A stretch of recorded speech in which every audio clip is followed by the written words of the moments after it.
With zero COVID behind it, China's economy starts to recover. The economy grew 4.5% in the first 3 months of the year, a sizable pickup from the end of 2022, when the relaxation of pandemic prevention measures led to a wave of illness. By Keith Brecher. China's consumers, while wary of big-ticket purchases like cars or apartments, are spending again. Many factories are still running below capacity, but exports are strengthening. Even as construction of new housing is slowing, investment in infrastructure and manufacturing is robust. Despite lingering pockets of economic weakness, China is recovering faster than expected after the government abruptly lifted stringent zero-COVID measures in early December. The economy grew 4.5% from January through March compared with the same months in 2022, the country's National Bureau of Statistics said Tuesday. The growth was given in large by consumers. Retail sales, a barometer of spending, jumped 10.6% in March from a year earlier despite a slump in car sales.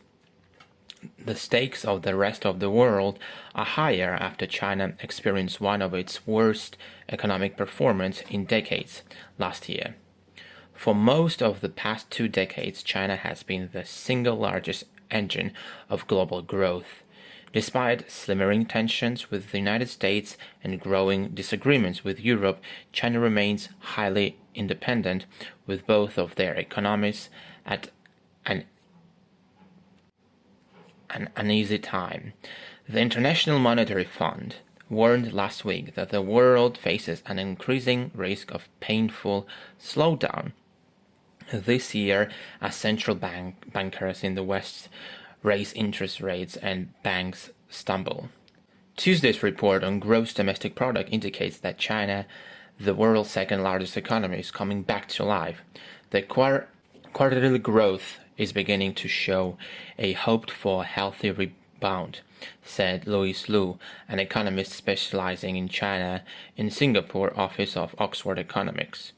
A very decent 4.5% year-over-year growth pace at the early stages of the reopening also provides the space for authorities to provide support to weaker segments of the economy as needed. China has taken steps to stimulate growth. The government is investing in high-speed rail lines, highways and bridges, money that helps boost jobs and consumers.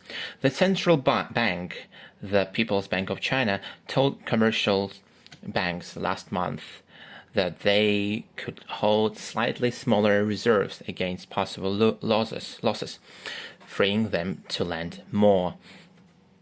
The growth in the first months of this year was a considerable improvement from the 2.9% pace in the final quarter of last year, when a wave of illness swept across the country after pandemic controls were lifted, and is close to the 5% target Beijing has set for 2023.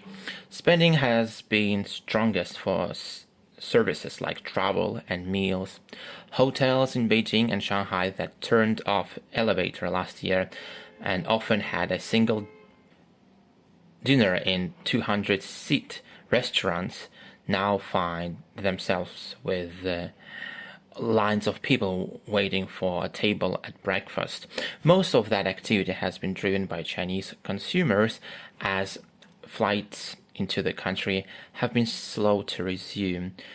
At the same time, China faces several serious headwinds, including a widening gap in government budgets as revenue lags and spending rises, and a slow-motion housing crash remains a drag on the economy. Construction of the new homes, offices, and stores shrank 5.8% in the first quarter compared to the same period last year. The local economy in Suzhou, a city on the Yangtze River near Shanghai, shows many of the national trends. Consumers and companies are spending, but there are considerable differences from neighborhood to neighborhood and even from business to business. Consumer spending picks up, but unevenly. At a street market in Suzhou, a butcher named Jiang Yongming stood behind a table covered in slabs of raw pork and complained about the lingering frugality of his neighbor's residence. People buying meat asked him to chop a large feet into 2 or 3 pieces and then buy only one of them, he said. Liu Zhongyou, a catfish and slams vendor at a street market in Suzhou, has had a very different experience. He lost all his sales for a month last year when nearby restaurants were shut because of pandemic restrictions, but now the same eateries have resumed placing big orders. We were losing money during the pandemic. He had no customers, Mr. Liu said. It's gone now. The disparate experience of 2 small businesses in the same market are indicative of China's recovery, strengthening but unevenly.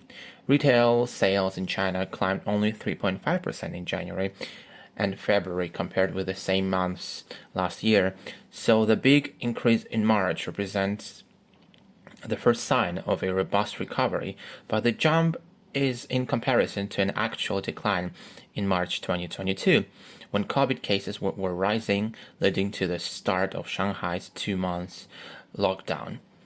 And some sectors have not recovered at all from the pandemic. A third of movie theaters went under. Box office's revenues were down 55% in March, compared with the same month 4 years ago, according to Maoyan Entertainment, an online ticketing company in Beijing that tracks the industry. Even as China's economy begins reviving up again, there is little sign of inflation. Unlike the West, China refrained from sending pandemic checks and coupons to households, so people have limited ability to bid up the prices for goods. Consumer prices were only 0.7% higher in March compared to last year, and the prices producers charge their customers for industrial goods actually fell. Inadequate domestic demand remains prominent, and the foundation for economic recovery is not solid yet, said Fu Linghui, an official at the Statistics Bureau. The incomes of millions of Chinese were severely depressed during the pandemic and remain weak. Unemployment among 16 to 24-year-olds increased in March to 19.6% from 18.1% in February, as many recent college graduates struggle to find white-collar jobs and are wary of working in factories. In a positive sign, unemployment amongst residents aged 25 to 59 fell to 4.3% in March from 4.8% in February. Factories catch up on orders. Next to one of Suzhou's iconic canals lined with weeping willows sits a repair shop for tabletop electronic motors. The shop supplies the many small workshops nearby that make nails and screws for the city's huge industrial firms. The proprietor, who gave his family name Guo, said that some businesses like his had failed during the pandemic, but that the survivors were back. It is basically much better than before, and the ones that have not closed down have basically recovered, Mr. Guo said. Industrial production, the output of factories, mines, and power plants, rose 3.9% in March from last year, an improvement from 2.4% in January and February. But industrial growth was still anemic by China's standards. A sharp slowdown in the car industry was one of the main culprits. Car sales fell 13.4% in the first quarter. At the end of December, China let subsidies expire for electric cars and reinstated a sales tax on gasoline-powered cars that had been suspended. Overall, exports are recovering and jumped 14.8% in March. Factories are catching up on a backlog of orders that had accumulated during the zero-COVID lockdowns. China is building rail lines, not apartments. Investment in new apartment buildings, roads, factories, and other so-called fixed assets has long been a mainstay of the Chinese economy. Fixed assets investment in growth 5.1% in the first quarter compared with the last year. But investment is not following a pattern welcomed by Beijing. Government spending on the new rail lines, roads, and other infrastructure rose 8.8% in the first quarter compared to last year. Manufacturing investment was up 7%. Few sectors illustrate the challenges still facing China more than real estate. After running out of cash over the past 2 years and defaulting on dozens of overseas bonds, housing developers are starting very few new projects, although prices are starting to stabilize. Stock market investors remain wary. The share price of one big developer, Sunac China Holdings, tumbled 59% last week when it resumed trading after being suspended for a year. Even people who take delivery of new apartments from developers are often reluctant to spend money on painting and furnishing.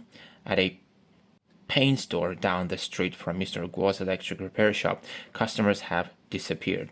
"We have no business now," said the store owner, who gave her family name Lu. "Nobody comes."